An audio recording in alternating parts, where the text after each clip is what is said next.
Let me share the screen.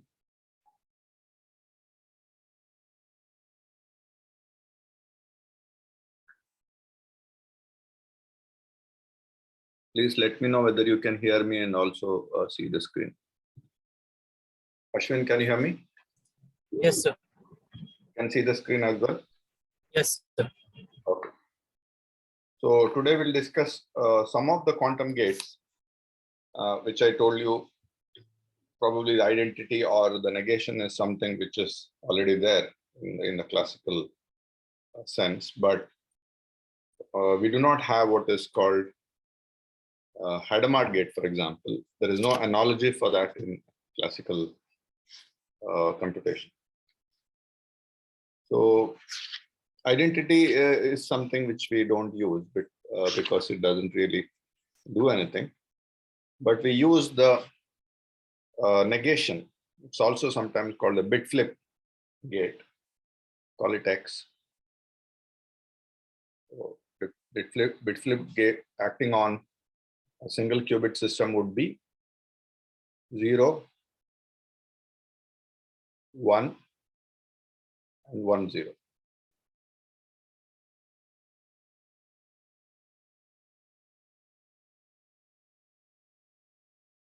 Okay.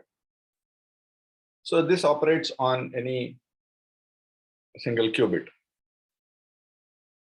So this is denoted by, this gate is denoted by X. It's called the bit flip gate or the NOT gate, quantum NOT gate.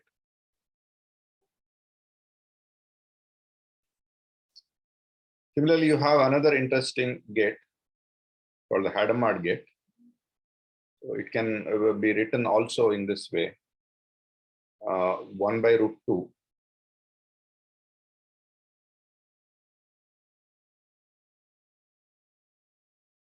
One, and -1.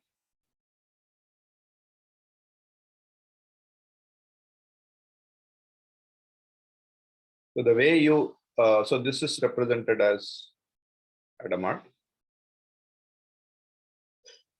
gate H.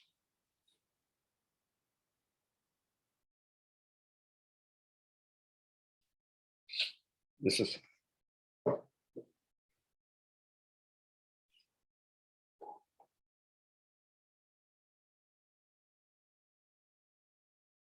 now, what is the action of this on a particular qubit? For example, let us take the qubit state 0. This is basically so 1 and 0.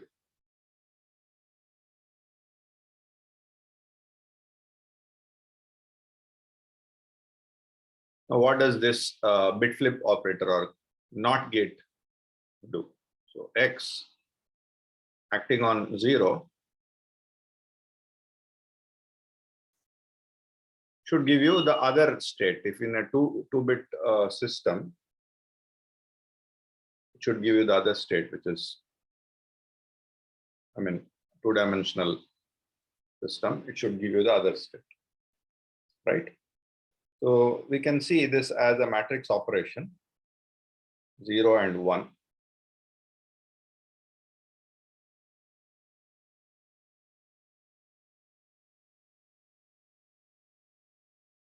On the state 1 and 0. You can see easily multiply this and see whether this is true.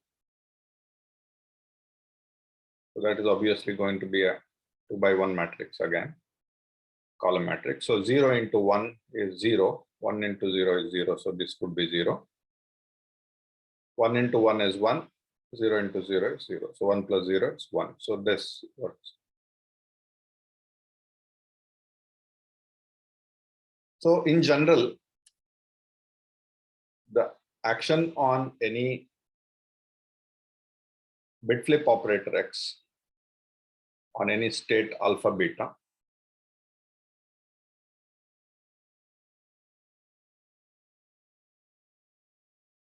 is What would be the answer?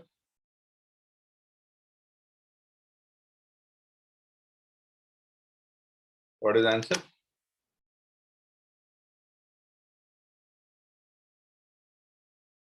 X operating on Beta. huh? Beta also. Beta alpha. So this is what the bit flip operator or the NOT gate will do. Now let's see what a Hadamard will do.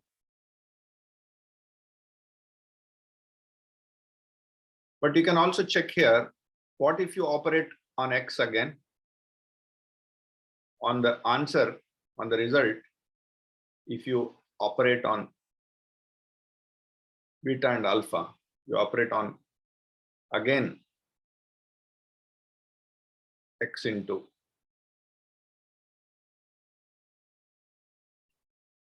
beta alpha. What do you get? Please tell me quickly. This is Alpha beta. okay. Alpha beta. Yeah, alpha beta. So which means by operating this gate twice, I got back the original bit, qubit. So what if I operate with the Hadamard? Hadamard can also be written as 1 by root 2, 1 by root 2, 1 by root 2 minus 1 by root. That is also can be written, but this is a simpler way of. I am really having some issues. I do not know whether I am not able to handle this or pen is old. Okay, anyway, so 1 by root 2. So 1, 1, 1 minus 1. I'll take the same example, acting on the 0 qubit. See, 0 qubit doesn't have any 0 about it. It is just a name. So that 0 is just low. 1 is just high. You could have called it left and right also. Okay. What would this give me?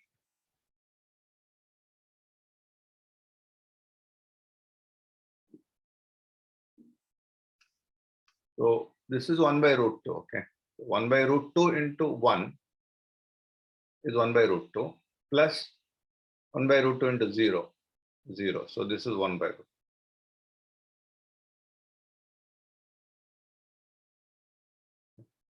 Then this is 1 by root 2 into 1 is 1 by root 2. Minus 1 by root 2 into 0 is 0. So 1 by root.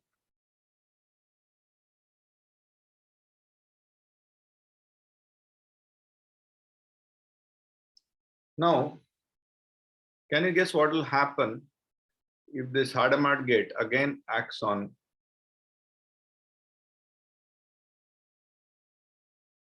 this answer?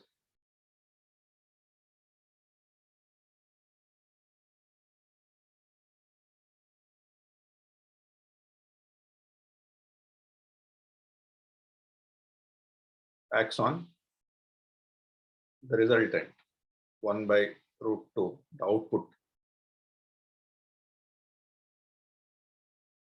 by root 2, 1 by root.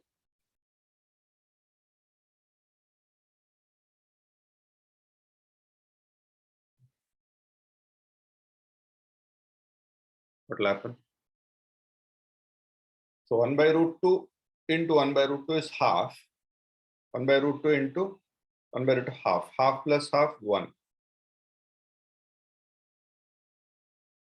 1 by root 2 into 1 by root 2 is half. Plus 1 by root 2 into minus 1 by root 2 is minus half, 0. Again, you got back what you started. So this is something interesting. So in both the bit flip operator and the Hadamard operator, taking that input through that gate, which we call something like this. Suppose you have a state 0. You took it through the NOT gate.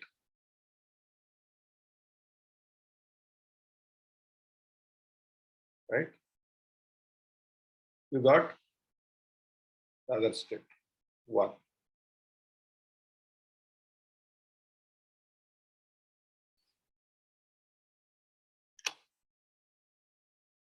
But taking it twice through that gate, that is once you come out, so I don't have to write the output. I can write,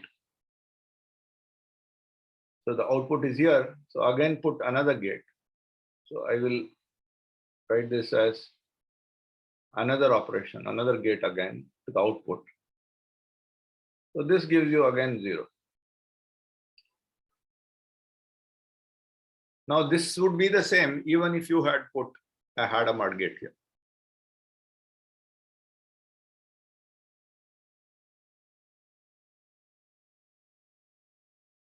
You put Hadamard gate twice, and whatever you gave in, let's say alpha comes back.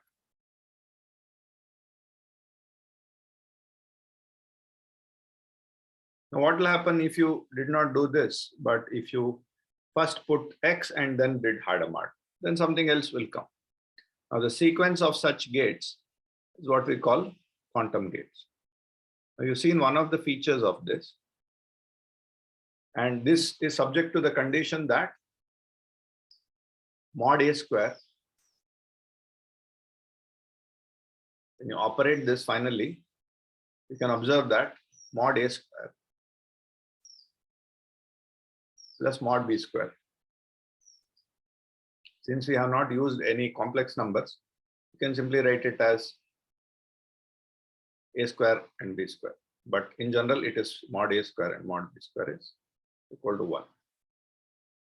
So if you, whatever the resultant is, if you square it and add it, that will be 1. So that is the condition. But in addition to this, there is one more condition it satisfies. It's a very interesting feature of quantum gates, which is subject to an interesting and important postulate in quantum physics. So probably we would have written that postulate in a slightly different way. So I will write that here. So I won't use the pen because it's some text. So I just have to.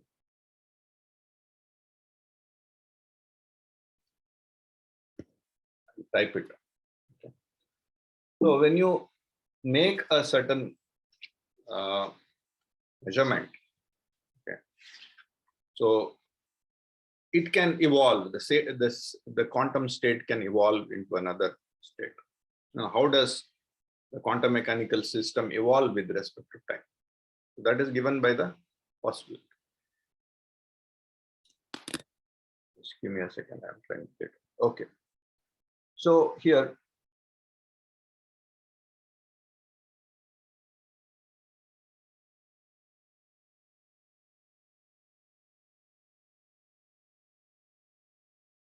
my speed is limited by the speed at which I'm operating. Yeah, so this postulate says the evolution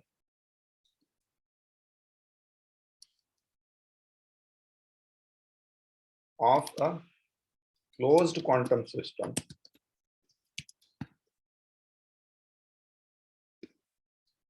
is described by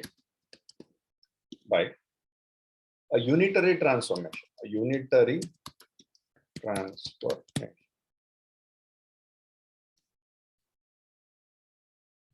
So this is the postulate.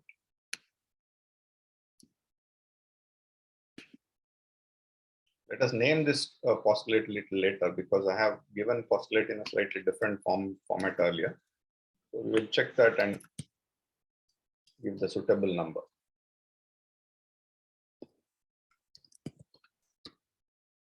So how to write it mathematically? So mathematically, this would be the following. Imagine there is a state, let us say alpha, at a time t naught, and at a time t, later time t, the state becomes alpha dash for whatever reason. Okay. Now, there is a particular condition as to how, or feature, I can say, as to how this evolves. So this alpha dash has to be a unitary transformation. A unitary, I will tell you what that is. A unitary transformation of alpha. This is the quantum mechanical possible. So this particular gate that we are applying on the qubit, as far as quantum mechanics is concerned, that qubit is a quantum system. It is a state vector. So you are subjecting it to a certain operation. So it evolves into another state. When you subject it to a certain operation, that operator has to be a unitary operator. So the meaning of a unitary operator is, okay, it is a unitary operator, a unitary transformation is any transformation basically, let's say a transformation PR is something. What is the meaning of a transformation? It is some kind of an operation on a vector V, okay, which will take V as an input and give some other U as an output, where U and V are vectors. So a transformation is a process of taking a vector into as an input and spewing out another vector as an output. It takes one vector from that vector space and it produces another vector as another vector space. Now, one such transformation that we are discussing here is a unitary transformation U. And the definition of the unitary transformation, of course, it has certain features. We will go into this a little more deeper because this is required to develop what we call the quantum intuition. So the feature of the unitary transformation is that U dagger into U should be equal to the identity matrix. Suppose U is a matrix, you represent U by a matrix. You take U dagger, multiply by U, you should get the identity matrix. In other words, this should be the inverse of that, because only inverses will multiplying the inverses will give the identity. Therefore, U dagger is essentially the inverse of U. You take the inverse of U, you should get U dagger. Now, this property must be satisfied by the transformations or the gates that we are applying here as far as quantum is concerned. So we can cross-check. So the next question would be,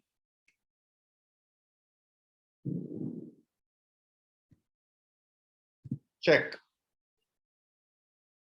Okay, I will tell a little more about unitary transformation. It is a little later.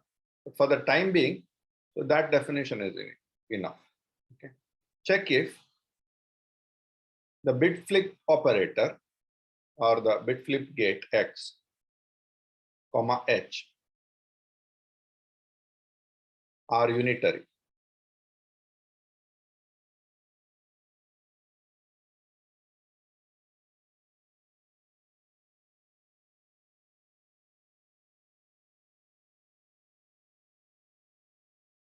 So what is X? X is 0, 1,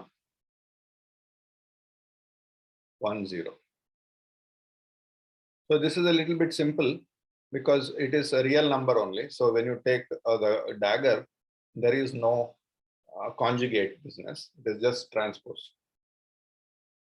So in this case, there is only transpose happening. The special case of that. But still, I would write it as a dagger. It is somewhat redundant to write it. So this will be again the same thing. 0, 1 row will become the column. So it will be the same thing again. So we have to check, when I multiply these two, will I get the identity matrix? If I get, that means this is unitary. And that is kind of pretty straightforward for you to check. That is important when you devise a gate. That gate has to be unitary. Otherwise, it is not allowed by the quantum mechanical postulate to be operated. So this into this. So you can easily see that 0 into 0 is 0, 1 into 1 is 1. So the answer is 1. The next 0 into 1 is 0. So this is 0, sorry, you can't see it properly. 0 into 1 is 0, 1 into 0 is 0, so that's 0. 1 into 0 is 0. 0 into 1 is also 0. And finally, 1 into 1 is 1, and plus 0 into 0 is 1, 0. So this is 1 plus 0 is 1. So this is unitary matrix. So we have checked that this is unitary matrix. So similarly, you can check whether the Hadamard is unitary. So 1 by root 2. So you write these matrices Hadamard. Okay. So Hadamard is 1 by root 2.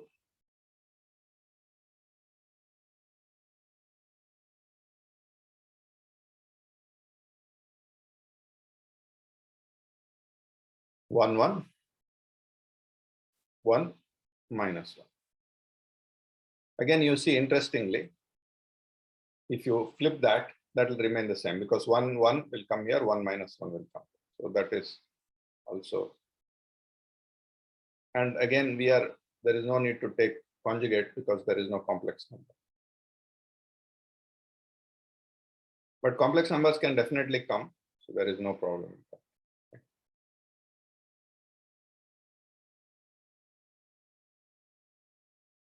So if you multiply, I will not write this again because it's too much of time it will take.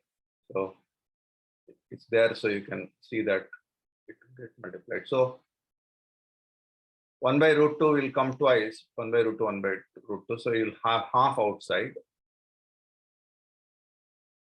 And then 1 into 1, 1 into 1. So 1 plus 1, 2. Here 1 into 1 plus 1 into minus 1. So 1 minus 1, 0. Here 1 into 1, 1 into minus 1, that is 0, 1 minus 1, 0. 1 into 1 plus minus into minus 1 is plus, so 2. Now you divide everything by half, you get the identity matrix. So we have shown that the bit flip gate and the Hadamard gate are unitary transformations. So this is a very important concept in quantum mechanics.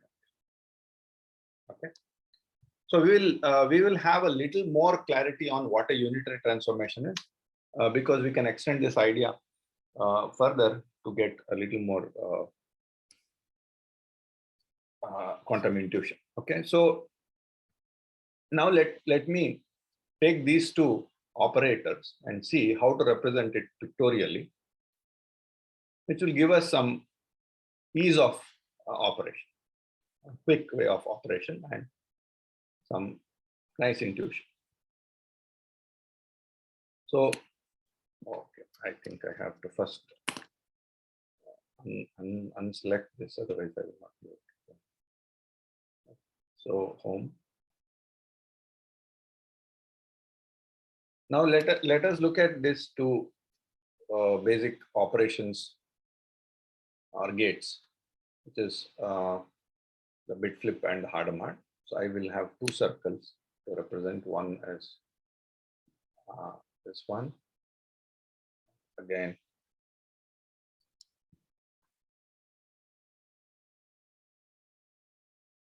okay, I think this just copy paste this.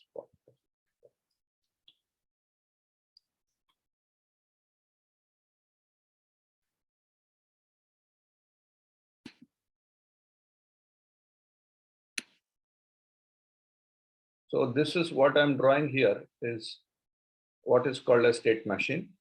Okay, so I can have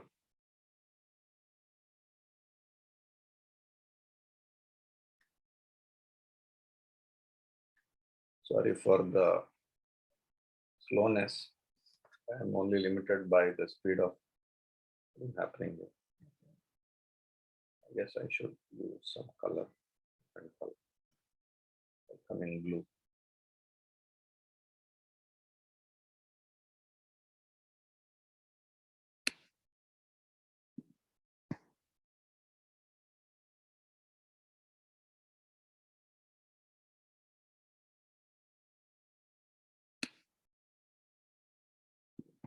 Give it some color.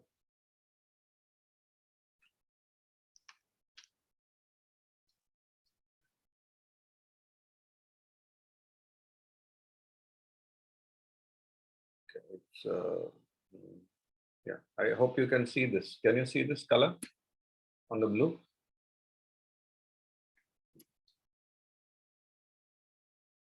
Ashwin?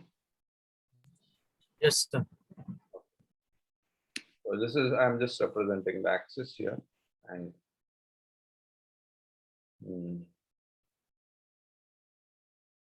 this x-axis, and similarly you can draw the y-axis.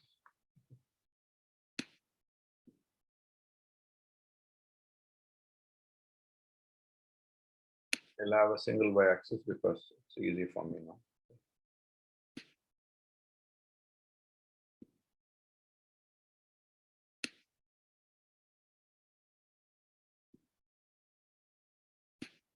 Okay, so now this is called a state machine. It is a very simple thing. So you represent a vector on this, which is having a unit magnitude, having a unit magnitude. So this point would be very simple x-axis. X-axis would be, okay, I think I'll pick yellow color. You'll be able to see. Oh no, that's an eraser. Okay. I'll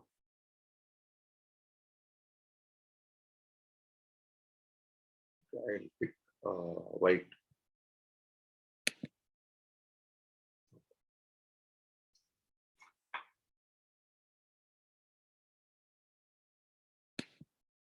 Yeah, so this is 1, 0. So the x-axis is 1 and the y-axis is 0. That is 1, 0. So this represents the 1, 0 bit. And this one is 0, 1.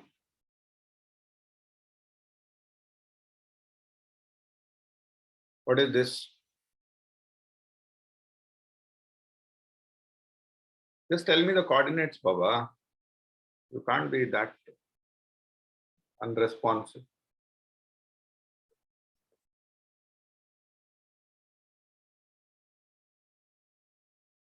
What are the coordinates of this point?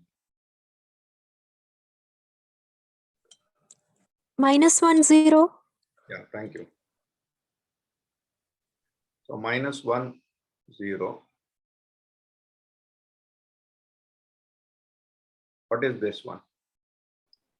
0, -1. 0.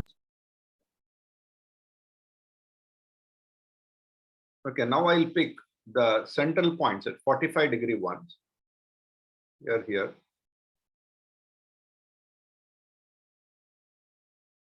I'll tell one of them, you have to tell the remaining.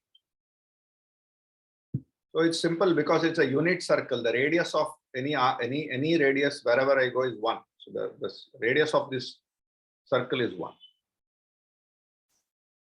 Maybe it's a little, my axis got a little displaced, so doesn't matter. I would have wanted it to look better. Wait, let me see. I can make it better. Should be actually here. Okay, that looks better. Use the mark. Yeah. So it's a unit circle, so you have to know that the radius is. So if I come here, it's a Pythagoras theorem. So this will be equal sides, 45-degree. Both the sides will be equal. So that would be 1/√2. 1/√2.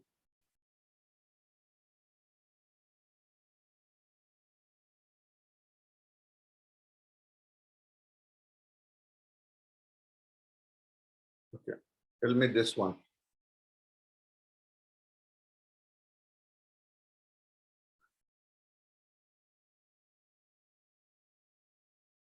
What is that? It's 1 by root 2 and 1 by root 2. Huh? Minus 1 by root 2 and 1 by root 2. Yeah. Minus 1 by root 2 and 1 by root.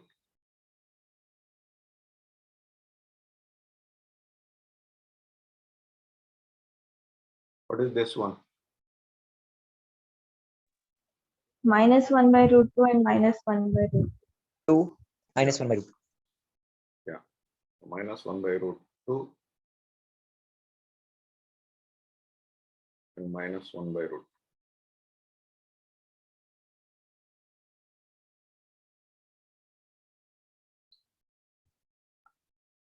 What is this one? 1 by root 2 minus 1 by root. Okay. 1 by root 2 minus 1 by. Okay. Now you do the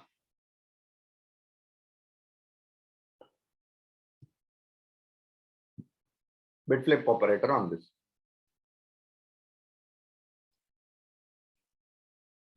Okay, so what will happen to this fellow if you do a bit flip operator on this guy? It will become that. So this will become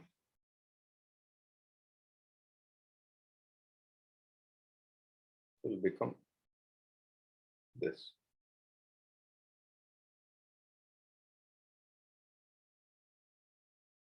And this will become this.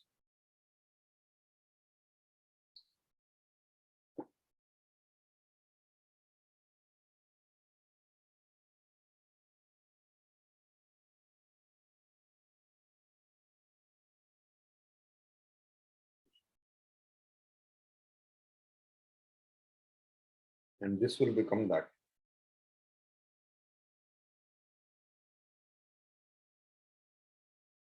I think you have to use white, otherwise you can't see them.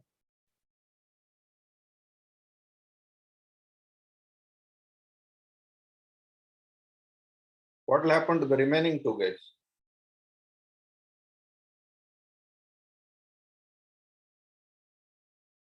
Not get. What will happen to this when I do not get?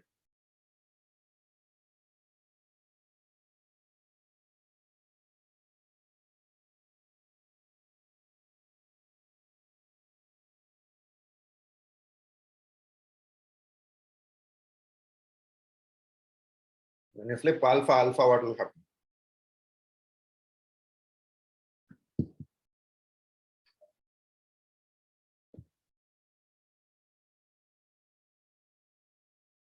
When you flip alpha beta, it will become beta alpha. When you flip alpha alpha, what will happen?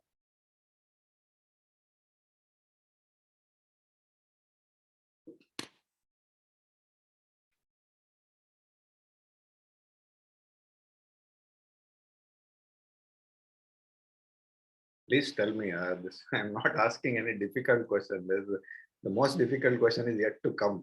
I'm just asking some very trivial thing. What will happen when you flip 1 and 1?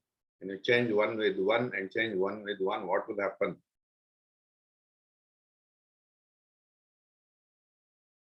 Come on. By 1. Huh?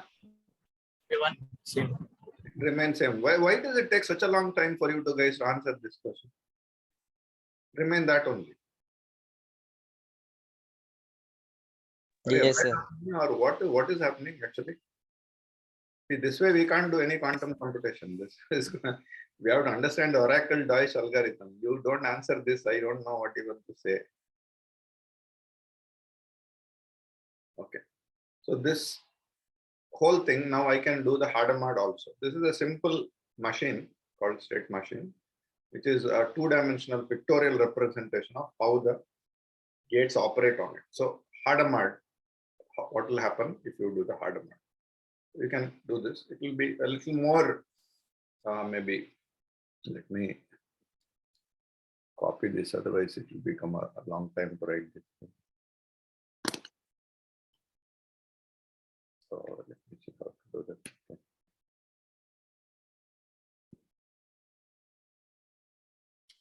Oh.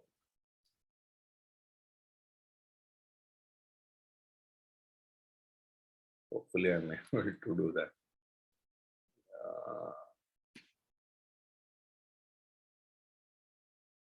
No, no. Let's see.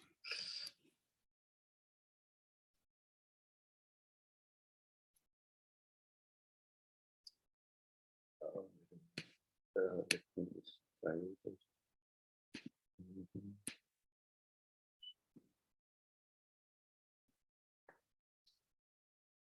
Mm.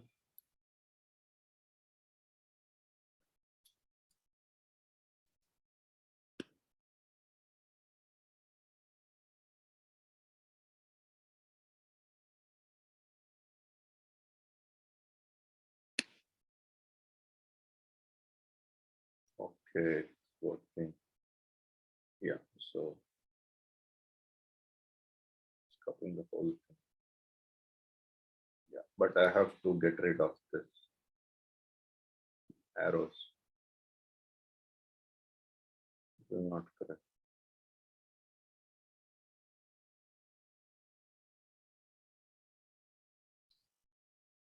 Yeah, so what will the Hadamard get to?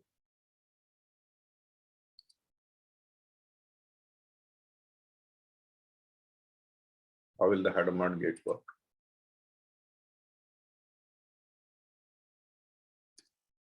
Oh no. Okay, so that white thing probably has to be erased.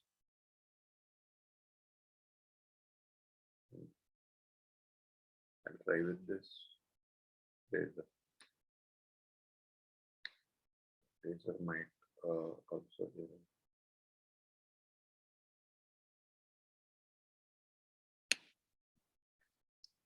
Yeah, so that is okay. Ignore those lines.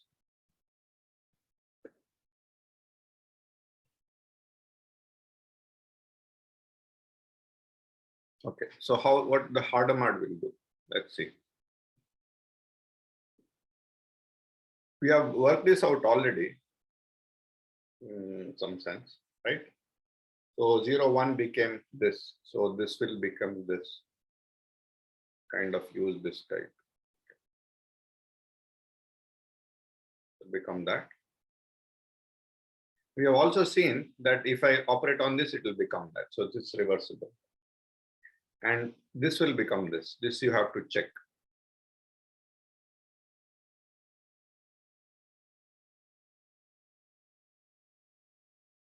And this I will use the red color. Operate on this.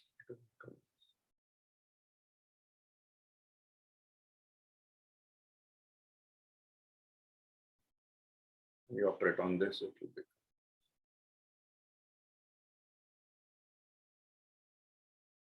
So this represents the Hadamard. Sorry, there is some confusion happening.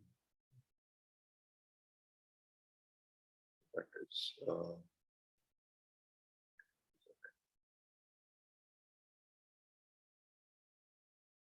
now we will develop a little more intuition later by extending this to 3 dimensions. But we'll wait. Let's not do that right now. This is for the time being sufficient. This is a 2-dimensional state machine where you do a certain kind of a operation.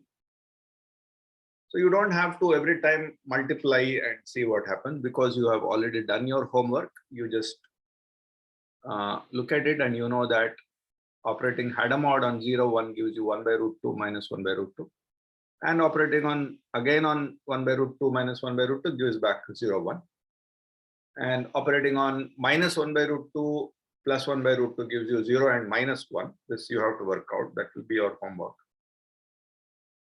And operating on minus 1 and 0 gives you minus 1 by root 2 minus 1 by root 2. And then gives back again the same thing if you operate it twice. So this is how the Hadamard.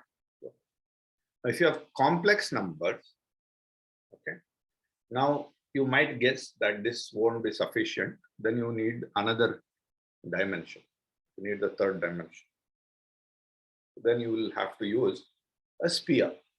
This is normally what is called a block sphere. So the block sphere represents all possible superposition states of the single qubit system.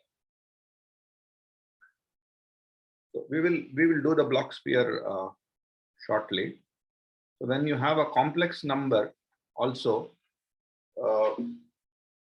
coming in, you cannot just be do with the two-dimensional representation. You need a representation which is three-dimensional, where you have a sphere which is called a block sphere, and every point on, see, I have not written all the other points. You may ask, what about the in-between thing? That is also possible.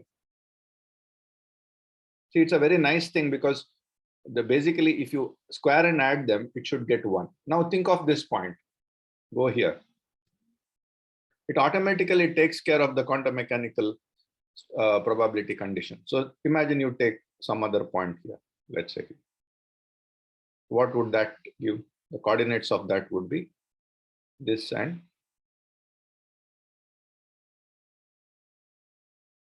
okay, this and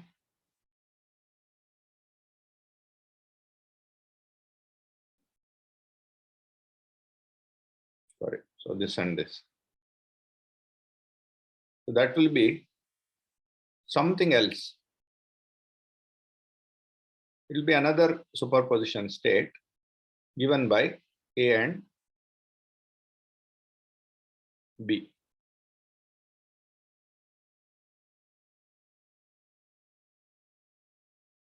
So where this is A and this is B.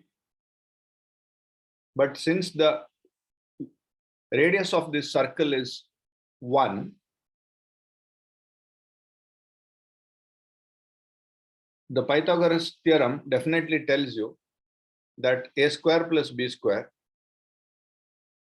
is how much?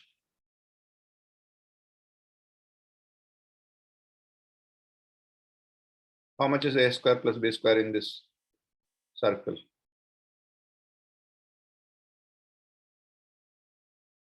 Please tell me, please, please, please, please. So 1. Okay. It is equal to 1. Yeah. So on any point on the circumference of the circle, this condition is automatically satisfied because the circle has a unit radius.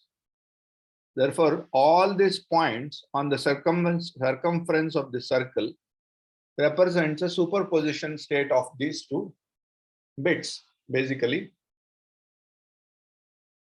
can be written as any of those states can basically be written as. For example, 1 by root 2, 1 by root 2 can be written as 1 by root 2 times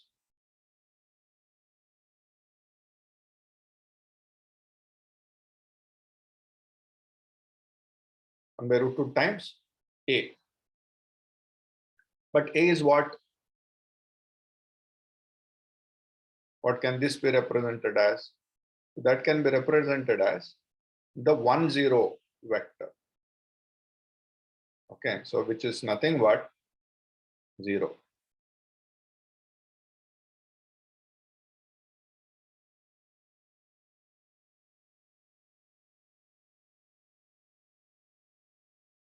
We call it as 0.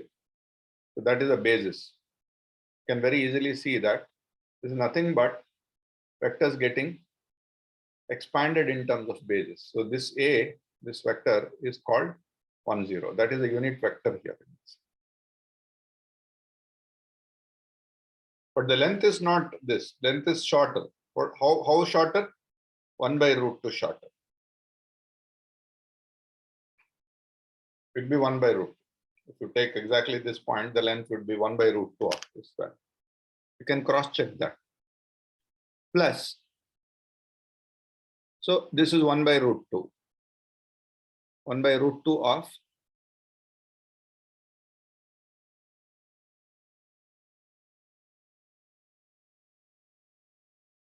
1. I'm just demonstrating one of these points.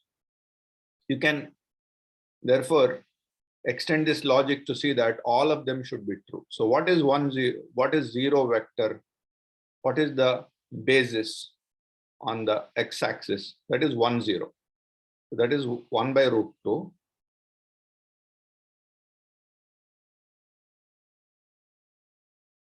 Oh my God, I'm really going, okay. So that would be 1, 0.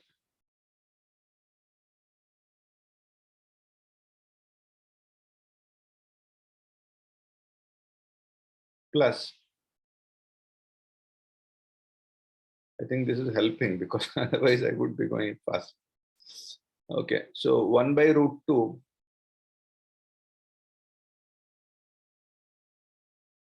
times the j vector, or you normally call it as the, in a two-dimensional normal vector space, you call it as j. But here that is 0, 1. So this vector is 0, 1. It's written here. So 0, 1.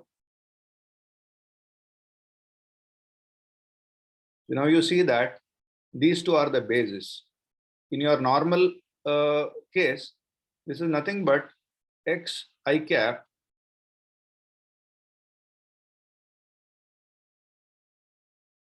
plus y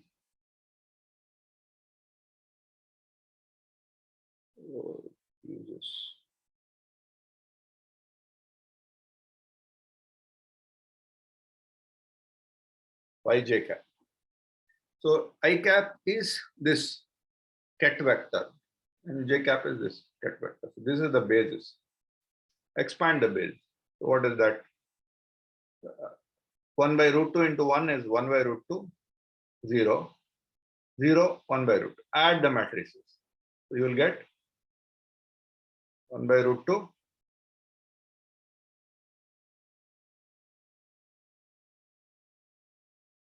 1 by root.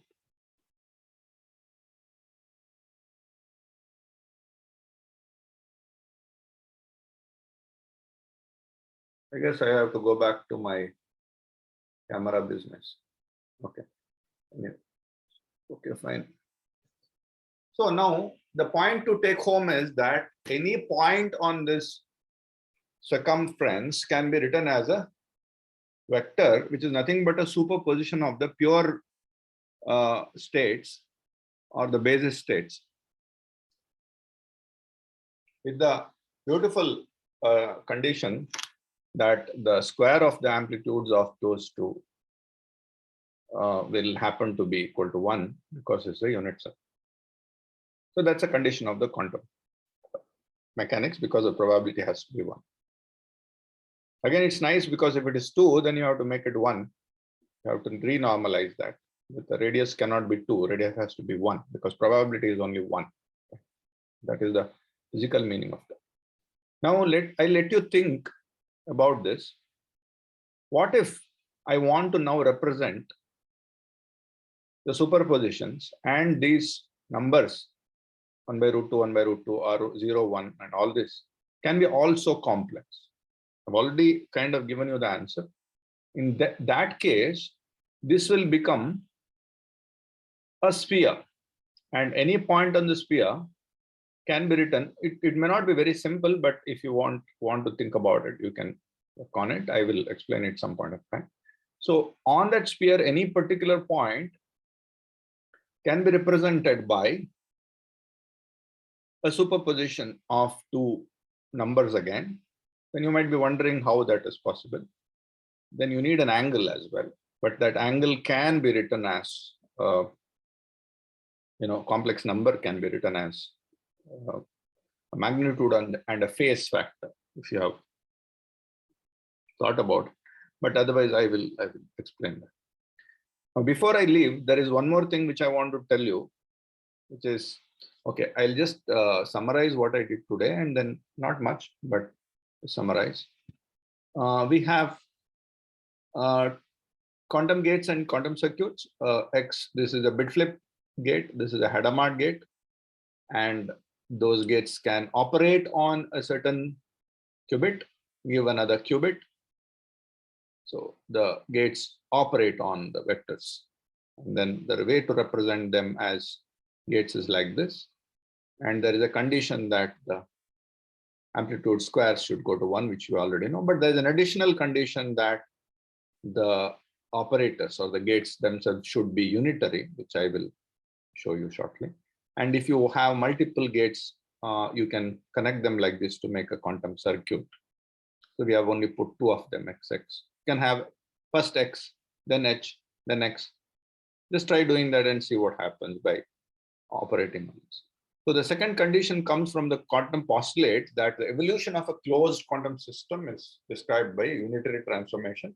Unitary transformation is, so basically evolution means at time t you have the state alpha, t naught. At a later time t you have alpha dash. And the alpha dash has to evolve as a unitary transformation of alpha. Transformation meaning take a vector in, give a vector out, and some kind of a matrix operation does that. And unitary transformation is u dagger u equal to identity, which means that the first one should be the inverse of this other one. I mean, whichever one. One should be the inverse of the other. So that's essentially what it means. And you can check as a consequence or as simple logic that if you are using any gates which operate on this bits, qubits, they should be unitary. So cross-check first 2, bit flip and Hadamard, and you see that they are indeed unitary transformations because their inverses, multiplying with their inverses, give them identity matrix. Finally, I described the state machine, which is a nice circle of unit radius, and all the points on the circumference represent the superposition states of the basis vectors. The basis vectors are 0 and 1. So nothing but 1, 0 and 0, 1. And you can expand them in terms of the basis vectors. And I've done a couple of points on the circle, and you can see that a particular operator or a gate called bit flip, what does it do? It takes one state to another, and you can see, have a nice picture in your mind, and then next time you look at it, you know, okay, this is what is happening. You don't have to every time multiply it and see. So that's called a state machine. Hadamard does this. It takes 0, 1, 2, 1 by root 2, minus 1 by root 2, minus 1 by root 2, 1 by root 2, 0, minus 1. And so on. Okay, so this is. Finally, there is one last thing I would like to tell you. We will discuss a little more on this in the next class, but I'll just give you a very brief introduction to this. So you looked at this unitary transformation. This unitary transformation have a little more to them. I think I tried writing that in the notes. So probably I can just briefly share that. So instead of trying to write here, just give me a second. So I just share this. I'll just take only 2 minutes more. Okay, so 1 second.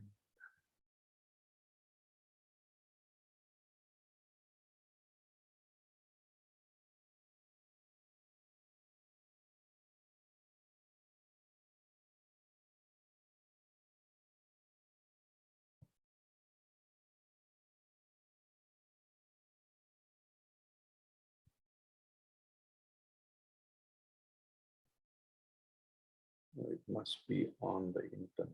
So.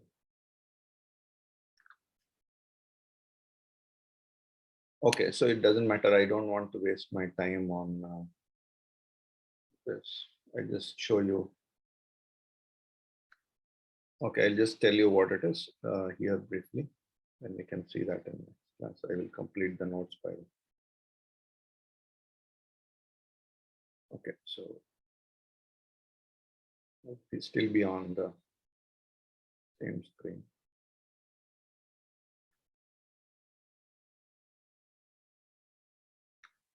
Okay, I'll still be on the same screen. Okay, so basically what I wanted to say is that we need to learn a little more about this unitary transformation. because that forms the basis for the intuition for one of the problems that we are planning to tackle. And probably I will stop the introductory course, this course at that juncture. I'll just make a mention of that. That is, my idea is to show that quantum computation is superior to classical computation, at least in one or two areas. And basically, we are going to discuss one such algorithm. So the next state is, so we talked about gates. And then from gates, we move on to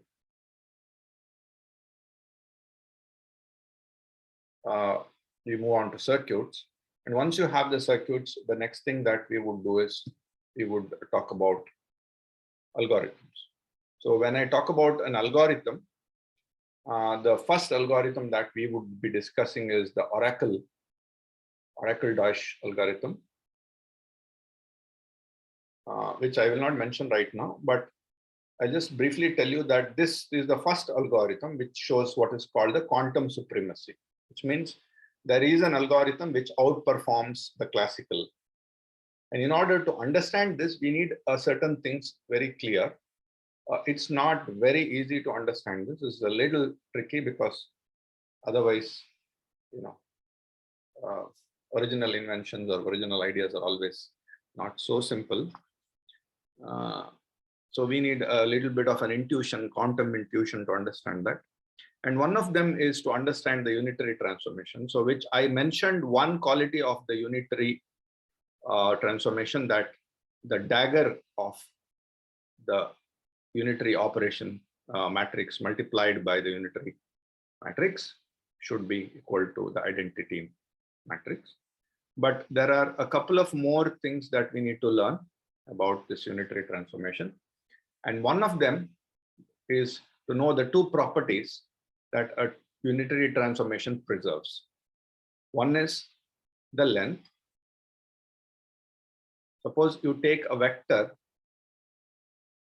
in one transformation, in one coordinate system, and you transform that into another coordinate system. Okay. For example, I'll give you an example for that. And another one is angle. You take two vectors. There is an angle between those two vectors. A unitary transformation is the one which will preserve angles and lengths. That means if I have a coordinate system and if I have a vector in that coordinate system,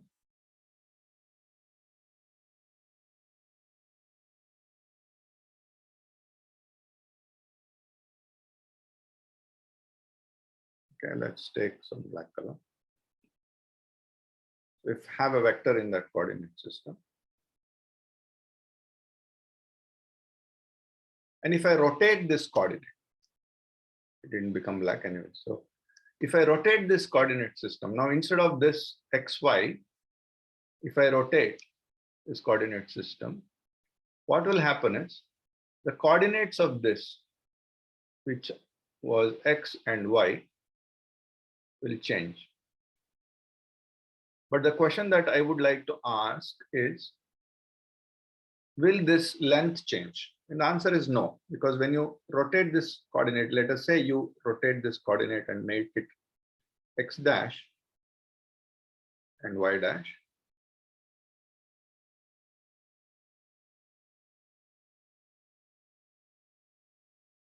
So in the new coordinate system, it will have different coordinates. This will be its new coordinate, small x dash, the x-axis. And this will be the new coordinate in the y, which will be y dash. So the coordinates have changed, but the length hasn't changed. It can be shown that the length doesn't change. Suppose I take two vectors instead of one. I don't want to draw it right now. Maybe tomorrow, next class, I will come up with, already draw a picture and come up with that. Let's say instead of one vector, you take two vectors and rotate the entire coordinate system and check what happens to the angle. Angle also doesn't change. And coincidentally, I have chosen a rotation of the coordinate system, which is an example for a unitary transformation. But not all unitary transformations are rotation. But rotational transformation is an example for unitary transformation. So rotation is one of the example of a unitary transformation, because rotation preserves length and angle. You can think of another, for example, stretching. If you stretch, length will not remain same. Right? Suppose you think of a stretching operator, but rotation will preserve the length and angle. A transformation which preserves the length and the angle is called a unitary transformation. Rotations are a class of unitary transformation, but unitary transformations are not rotations alone. They can be other transformations as well. So this is a very important idea. In the next class, we will discuss about rotations as transformations and what are unitary transformations and how to write a block sphere. After that, we will try to attack or understand what is the Oracle-Deutsch problem. So after that, once that is done, I will conclude with this course. And if you want to, if you are interested in taking this ahead, if this excited you enough, we will learn this in a second course on quantum computations, which is left to you. You can make time and do it sometime, maybe next year or something. So thank you very much. If you have any questions, you can ask me. Otherwise, we can leave.